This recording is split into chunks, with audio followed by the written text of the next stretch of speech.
Hello दोस्तों, स्वागत है आपके विकास टूटूरी यूट्यूब चैनल पे। तो रोज़ की भांति आज हम भी बात करेंगे मैथ की क्लास की, जिसमें सीखे जाता है। सीखे की क्लास में आप लोगों ने जाना, यानी पहली क्लास में बताया था हमने कि 20 क्वेश्चन आपके आते हैं कंटेंट में और 10 नंबर आपका पेडोलॉजी आता है। तो आप अभी आपके पास है कुछ दिन, यानी मैक्सिमम दिन कितना है आपके पास है 5-15 यानी 5-3-8 दिन है, ठीक। अच्छा, तो बात आती है आपके पास, यानी कुछ आपके सीटेड वेबसाइट से तो आ गया है, यानी कहाँ किस दिन पेपर आता है, कौन सा आपका सेंटर कहाँ पे है, किस जिले में, बस अभी 2 पॉइंट आई है। तो आप अपनी तैयारी को लगातार करते हुए अब आते हैं कुछ क्वेश्चन को सामने रखते हैं जो आपके प्रीवियस ईयर में आए 2023 का है, जो 9 जनवरी को हुआ था, 9 जनवरी 2023 को। तो आते हैं, अब शुरुआत करते हैं। नंबर सिस्टम चल रहा था आपका, तो नंबर सिस्टम को आज या कल तक और चलेंगे। फिर आते हैं आपके पास जो हैवी पोर्शन आता है आपका, कौन सा, वही जिसे आप बोलते हो अलजेब्रा, ज्योमेट्री और मेंसुरेशन। यहाँ से आप लोगों को थोड़ा सूत्र भी याद होना चाहिए कि मेंसुरेशन के बहुत सारे सूत्र पे ही सवाल होते हैं। तो छोड़ो बात, अगले सवाल अगले पोर्शन पे करते हैं। तो आ जाते हैं सवाल थोड़ा करेंगे। सवाल में पहला नंबर आपका आता है यहाँ, कह रहा है कि अगली संख्या बताइए क्या होगी। आपके पास दे दिया है 1/4, 3/16, 5/64, 7/256। ये जैसे आप लोग देखते हो तो आपके पास यहाँ से ये देखो 9 जनवरी का है, 9 जन 2023 का ये पेपर हुआ था ना आपका, तो उसी का पेपर है। तो इसमें बात क्या आती है कि थोड़ा पैटर्न आपको मिल जाता है रीजनिंग का ना। तो रीजनिंग में बात आती है 1/4, 3/16, 5/64, 7/256। तो यह कौन सा क्रम चल रहा है? ऊपर तो चल रही है आपकी कौन सी संख्या, यानी अभाज्य संख्या। ऊपर क्या चल रही है? अंश में अभाज्य संख्या चल रही है, और नीचे चल रहा है आपका यानी दोगुना उसका हो रहा है। 4 का 4 गुना हुआ, 64 हुआ, 4 चौक को 16 हो गया, 16 चौक को 64 हो गया, 64 चौक को 256 हो गया, और 256 चौक को क्या होगा? 256 चौक को यानी कि 256 गुणे अगर आप 4 करते हो तो जो भी रिजल्ट आएगा 4 6 का 24 आएगा, 4 बचे 20 22 आएगा, 4 दूनी 8 2 10 यानी 1024। अब अगला नंबर होगा क्या? 7 के बाद कौन सी संख्या आती है? 9 आती है। 9 के बाद 9 10 24 आता है, यही ना, यानी 9/10 24 आपका क्या होगा? आंसर होगा। बात समझ में आई? एक लाइन में सवाल हो गया आपका। इसमें करना क्या है? बस पैटर्न चल रहा है 1 3 5 7 9 आता है। फिर यहाँ से बात आती है 4 चौक को 16 चौक को 64 चौक को 256 256 चौक को 10 24। तो यहाँ से आपका ऑप्शन नंबर आता है सी वाला। तो बात समझ में आई? इसी प्रकार से अगला सवाल आपका है नंबर सिस्टम में, देखते हैं आगे सवाल क्या कर रहा है। हाँ, 6 अंकों की संख्या जिसमें 56 23 4 के में के का मान ज्ञात कीजिए यदि यह संख्या 6 से विभाजित हो। अच्छा, विभाजिता का नियम आपको पढ़ना होगा। विभाजिता का नियम कहता क्या है? देखो भाई, विभाजिता का नियम अगर 6 है तो इसमें 2 प्रकार से आते हैं। 6 है तो आपके पास 2 से भी डिवाइड होना चाहिए और 3 से भी डिवाइड होना चाहिए ना। 2 3 6 होता है, तो 2 से डिवाइड होने के लिए आप जानते हो कि लास्ट नंबर अगर जो आपके पास क्या है 56 है, देखो 2 यहाँ डिवाइड पढ़ लेना आप लोग, तब समझ में आ जाएगा कि ठीक ना। तो कह रहा है 6 से डिवाइड है। जब 6 से डिवाइड है, 6 से डिवाइड के लिए आप 2 देखते हो, 2 3 6 होता है। अच्छा, 2 पे आप क्या जानते हो? 2 पे आप यह जानते हो कि लास्ट का नंबर जो होता है क्या होता है? लास्ट का नंबर अगर 2 से डिवाइड है तो वह संख्या क्या होगी? 2 से डिवाइड हो जाएगी। अगर आप 0 रखते हो तो 0 तो डिवाइड हो जाता है। यहाँ पे के का मान हो क्या सकता है? 0 भी हो सकता है, 1 तो नहीं होगा, 2 हो सकता है, 4 हो सकता है, 6 हो सकता है, 8 हो सकता है। बस यही आपके क्या होंगे? 2 से डिवाइड होने वाले नंबर, यानी के इतने मान हो सकते हैं जब आप अगर 2 से डिवाइड कर रहे हो तब। लेकिन अगर 3 से आपको डिवाइड करना है तो 3 क्या करता है? 3 कहता है कि अंकों का योग अंकों का योग अगर 3 से डिवाइड होगा तो वह संख्या भी क्या होगी, 3 से डिवाइड हो जाएगी। तो अंकों का योग निकालो भाई। अंकों का योग अब निकालोगे तो के के मान में के का मान कौन सा रखना होगा कि वह क्या हो जाए, 3 से डिवाइड हो जाए। अब इसी में आपको छांटना होगा क्या मेल खाता है उसमें ना। तो आ जाओ 5 आता है 6 को संख्या में, के का मान यदि संख्या 6, ठीक है देखो भाई। तो 56 है, 56 में आप क्या जोड़ोगे, 6 जोड़ोगे, प्लस करोगे, 2 जोड़ोगे, 3 जोड़ोगे और 4 जोड़ोगे, प्लस के करोगे। ठीक, अब 6 5 से 11, 11 2 13, 13 3 16, 16 4 20। अब के के स्थान पे क्या जोड़ा जाए, के के स्थान पे क्या जोड़ा जाए कि वह 3 का मल्टीपल हो जाए और 2 का भी मल्टीपल ना। जैसे आप देखोगे के स्थान पे 3 के लिए तो आप जोड़े कितना है यहाँ से 6 5 11 11 2 13 13 3 16 16 4 20 आ गया। तो 20 आ गया। अगर आप उसमें 1 जोड़ते हो, क्या जोड़ते हो, अगर 1 जोड़ते हो तो 1 क्या होगा, 21 बना देगा। जब 21 बनाएगा तो वह 3 से डिवाइड होगा, लेकिन अगर के का मान अगर 1 रखते हो तो वह 2 से डिवाइड नहीं होगा, इसलिए आप के बराबर 1 नहीं रख सकते।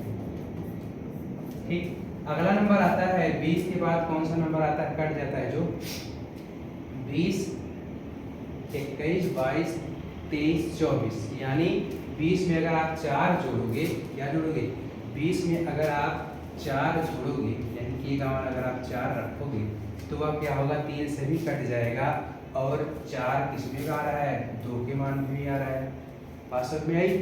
यानी आपको के का मान यहाँ पे 4 रखना होगा तो वह क्या होगा, 2 से भी कटेगा और 3 से भी कटेगा। जब इन दोनों से कटेगा तो वह क्या होगा, 6 से पूरी तरह से डिवाइड होगा, यानी 24 आएगा। 24/6 करोगे तो 6 4 को 24, यानी जो दी गई संख्या होगी वह पूरी तरह से डिवाइड होगा। अगर आप के का मान क्या रखते हो, 4 रखते हो। देखो के 2 में भी आया 4 और 1 में भी आया 4, इसलिए आपका के का मान क्या हो सकता है, मिनिमम 4 हो सकता है। ठीक ना, मिनिमम फिर बात कर देता है इसी सवाल में।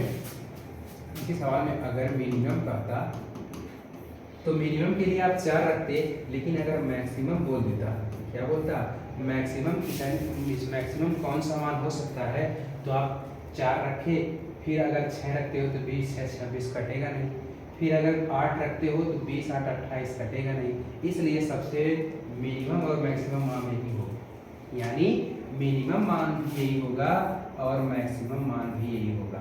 बात समझ में आई, मिनिमम और मैक्स भी यही होगा। बात समझ में आई। तो यहाँ से जो 4 होगा, ऑप्शन नंबर तीसरा दिखाई दे रहा है, यानी इसको बड़ा थोड़ा कर देते हैं, दिखाई दे रहा होगा। यानी ऑप्शन नंबर जो 4 होगा, यानी तीसरा ऑप्शन जो कह रहा है वही आपका क्या होगा, सही होगा। बात समझ में आई। यानी आप लोगों ने 2 चीज़ें यहाँ पे देखा कि अगर वह 3 से डिवाइड होता है तो उसके अंकों का योग 3 से डिवाइड होना चाहिए। अगर वह 2 से डिवाइड होता है, 2 से डिवाइड होने के लिए यानी दिए गई संख्या का केवल लास्ट नंबर अगर 2 से डिवाइड है तो वह संख्या पूरी तरह से डिवाइड होगी। बात समझ में आई। अगला क्वेश्चन आपका है, अगला क्वेश्चन क्या कर रहा है कि देखो नंबर सिस्टम का है, भिन्न वाला सवाल। निम्न में से कौन सी संख्या 4/5 से छोटी और 1/2 से बड़ी होगी। यानी 4/5 से छोटी और 4/5 से छोटी और क्या 1/2 से बड़ी होगी। तो 4/5 को आप सब जब सॉल्व करोगे तो 4/5 को सॉल्व करने के लिए आप क्या करो, दशमलव बढ़ाओगे, 5/40, 8 बचे 40, यानी इससे छोटी होनी चाहिए। हमने इसे पिछले क्लास में बताया था कि अगर आपके पास भिन्न आती है तो भिन्न में पूछ रहा है उनके बीच की संख्या ज्ञात करो। तो सबसे पहले आपको क्या करना होगा, इनको भाग देना होगा। भाग देने के बाद दशमलव में मान आएंगे और दशमलव के मान को बीच में रखोगे। कह रहा है किससे बड़ी, 1/2 से बड़ी, लेकिन 4.8 4/5 से छोटी हो। यानी कितना, 1/2 का मान होता है 0.5, 0.5 से बड़ी और 0.8 से छोटी, इनके बीच में मान जो आएंगे वही आपकी इस भिन्न का मान होगा। तो इस भिन्न को सॉल्व कर लो आप। 8/9 दिया है तो 8/9 को जब सॉल्व करोगे तो 80 होगा, 9 8 72, 99 81, 9 8 72 होगा। अच्छा दशमलव आया। अब 9 8 72 हुआ तो आप इसे और आगे सॉल्व करोगे तो यही दशमलव हो जाएगा। इसको और आगे सॉल्व करना पड़ेगा ना, कोई तरह भाग गई नहीं, तो यह क्या होगा, इससे बड़ा होगा तो यहाँ पे आ नहीं सकता। 7/9 है तो 7/9 जब सॉल्व करोगे तो 70 होगा। 9 7 63, 9 8 72, तो 9 7 63, यानी यह क्या होगा, इसके बीच में आ सकता है। कारण है 4/5 से छोटी 1.1/2 से बड़ी होनी चाहिए, तो 0.7 ही क्या होगा, इनके बीच में कहीं होगा। यानी क्या लिखिए आप 70 दोगे ना तो 9 8 72 होता है, ज़्यादा हो जाएगा, तो 9 7 63, 9 8 72, तो 70 हमको लाना है, 72 पे जाना नहीं, 9 7 63, यानी 0.7 ही आपका क्या होगा, यानी 0.5 और 0.8 के बीच में ही मान होगा स्थित। तो हमारा ऑप्शन कौन सा आ गया, ऑप्शन नंबर दूसरा। बात समझ में आई। यानी भिन्न को सॉल्व करने के लिए उसके बीच में संख्याएं पूछ रहा है, तो सबसे पहले आपको भिन्न को सॉल्व करना है तो भाग देना होगा। भाग देने के बाद दशमलव मान आएगा, जब दशमलव में मान आएगा उसी मान को आप लोग देखोगे कहाँ पे दिखाई दे रहा है। आगे आप अगले ऑप्शन में देखोगे, जब 1/3 है तो 1/3 को जब सॉल्व करोगे तो क्या आएगा, 0.339 होता है, फिर 339 यह छोटा आ रहा है। फिर जब 2/5 को देखोगे तो क्या आएगा, 0.4 आएगा, 5 को 20 होता है, यह भी नहीं होगा, यह भी नहीं होगा, यानी ऑप्शन नंबर आपका कौन सा होगा, 7/9, ऑप्शन नंबर दूसरा, यानी बी वाला, यही आपका क्या होगा आंसर। तो इनके बीच में आने वाली संख्या 0.7 होगी और 4/5 से छोटी 1/2 से बड़ी, तो इनके बीच में आ सकती है कौन सी, 7/9। ठीक ना, बात समझ में आई। अगले सवाल में चलते हैं आपके। अगला सवाल आपका लास्ट है।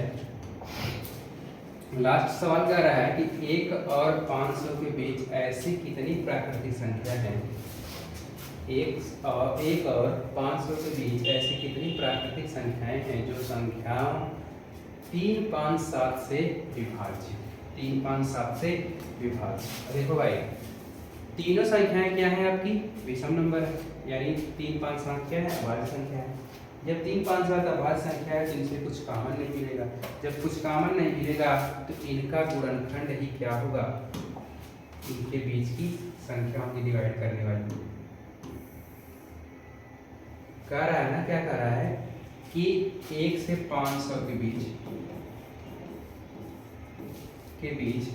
3 5 7, यानी 3 5 7, 3 5 7 से वह डिवाइड होती है, उनका मान क्या आता है,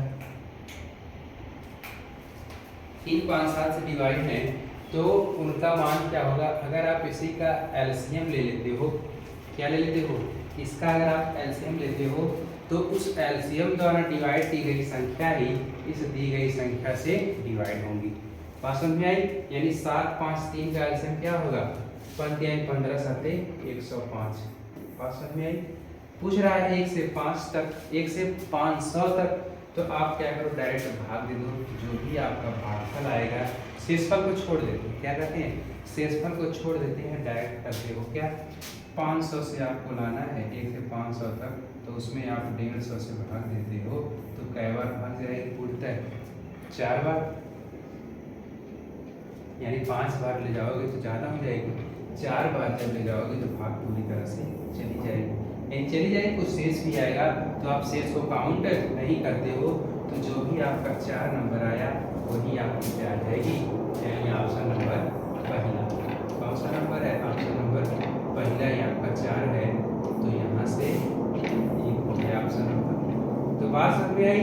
1 से 500 तक की संख्याओं को पूछ रहा है, तो आपके पास इनका होगा क्या, 3 5 7 का अगर आप एलसीएम निकालते हो क्या निकलता है, 105 आता है। 105 से आप इस संख्या से डिवाइड कर दोगे तो जो नंबर आपका निकल के आता है वह आपकी होती है कौन सी संख्या, यानी कितनी संख्याएं मिल गई, संख्याएं इनके बीच 4 संख्या केवल हो सकती, 1 से 500 के बीच, जो 3 से भी कटेगी, 5 से भी कटेगी और 7 से भी कटेगी। ठीक है, बात समझ में आई। चलो अच्छा, कुछ बातें एक्स्ट्रा करते हैं आप। तो बातें आपके पास नंबर सिस्टम में थोड़ी सी बात ध्यान देना, बात क्या आती है, सबसे पहले प्राकृतिक संख्या की बात आती है। थोड़ा इसको लैंग्वेज में पूछ देता है, प्राकृतिक संख्या क्या होती है। तो प्राकृतिक संख्या होती क्या है, जो आपके पास जहाँ से आप किसी संख्या, किसी वस्तु को काउंट करने में लेते हो, किसी संख्या को काउंट करने में जो भी नंबर प्रयोग किया जाता है वही आपकी क्या होती है, प्राकृतिक संख्या होती है। प्राकृतिक संख्या कहाँ शुरुआत होती है, 1 2 3 4, यानी डॉट डॉट डॉट कहाँ तक, इनफाइनाइट तक। बात समझ आई। इसके बाद आता है आपका कौन सा, पूर्णांक होता है। पूर्णांक में आप देखोगे कि उसमें जीरो भी संख्या सम्मिलित होती है, उसमें माइनस भी संख्या सम्मिलित होती है और उसमें धनात्मक वाली संख्या। तो यहाँ से आप एक लाइन खींचते हो तो इसके बीच में मिलता है आपका जीरो, इसके बाएं साइड मिलेगा माइनस वाली संख्याएं, -1 -2 -3, फिर इधर मिलता है +1 +2 +3, यानी डॉट डॉट यहाँ पे चलोगे तो प्लस इनफाइनाइट तक, यहाँ पे चलोगे आप तो माइनस इनफाइनाइट। तो बात समझ में आई। यानी प्राकृतिक संख्या आपको देखिए क्या है, आप जिस भी संख्या को गिनने में प्रयोग किया करते हो वो आपकी कहलाती है प्राकृतिक संख्या। और यहाँ से आपकी जो भी संख्याएं धनात्मक और ऋणात्मक और उसमें जीरो पूर्णांक होता है, इसको आप बोलते हो क्या, पूर्णांक, जिसे आप अंग्रेजी में बोलते हो इंटीजर। ठीक ना। तो आगे इसी टॉपिक पर हम चर्चा करेंगे, थोड़ा सा कंसेप्ट को क्लियर करते हुए नेक्स्ट वीडियो मिलते हैं। तब तक के लिए धन्यवाद। चैनल को लाइक शेयर एंड सब्सक्राइब जरूर करें।